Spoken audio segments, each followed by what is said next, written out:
I am a proud member of Tibbetts and a general member serving on our leadership team right now. And I wanted to talk to you a little bit about how much Tibbetts has come to mean for me and my family. And I also want to touch a little bit on how we use our time, our gifts, and our financial contributions to give to the life and ministry of our church.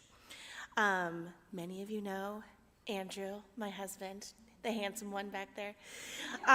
We joined Tibbetts early in 2019, and since then we have been changed so much, and I specifically have changed in so many different ways. I became a first-time mother to Artie in the middle of the pandemic. I left my beloved job as a special educator after Cecily was born. I've, through lots of hard work and therapy, repaired multiple relationships in my family.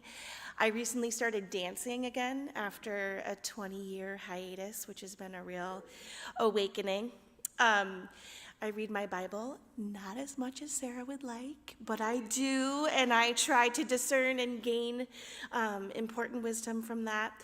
And maybe most importantly today is I make an intentional and impactful contribution to the life and vitality of our church.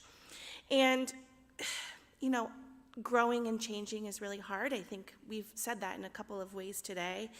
But one of the things that I love about Tibbetts is that not only is it acceptable to grow and change, but it's expected.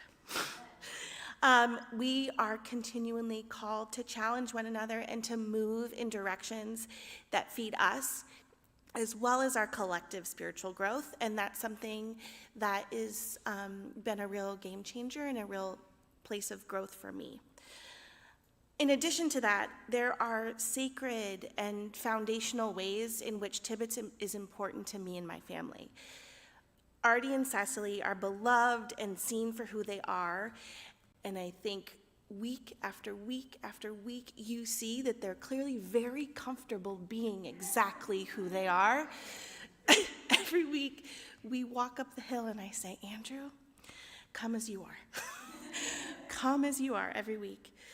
But not only that, Tibbetts celebrates and loves our LGBTQIA+ family and friends, immigrants, Black and brown people, housing insecure people, income insecure people, and otherwise marginalized people in our community.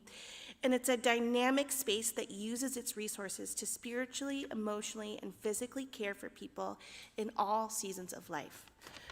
And I think you have seen that I have gone through many seasons of life, and that contribution and that care changes, and I think it's important for us to realize that. When our country decided to put us on the precipice of what we now face, I didn't know what to do, and I'm still trying to discern, and I'm still trying to hold that mirror up. Do I get hyperlocal? Do I rage against this machine that only functions to serve those already using it to wield their own self-interest and power? I've had several conversations about moving to Portugal because there's delicious fish and tasty port and a friendly path to citizenship. But what I've been doing in the last couple of weeks is really trying to, again, hold that mirror up to myself and to care for the people right in front of me, to connect with them through joy and bread and food and laughter.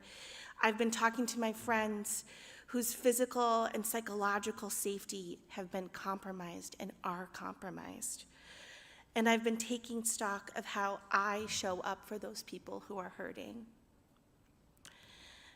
So Andrew and I participate in lots of areas of this church. We've served on outreach, welcome, finance, all with varying degrees of success. We teach Sunday school, also with varying degrees of success.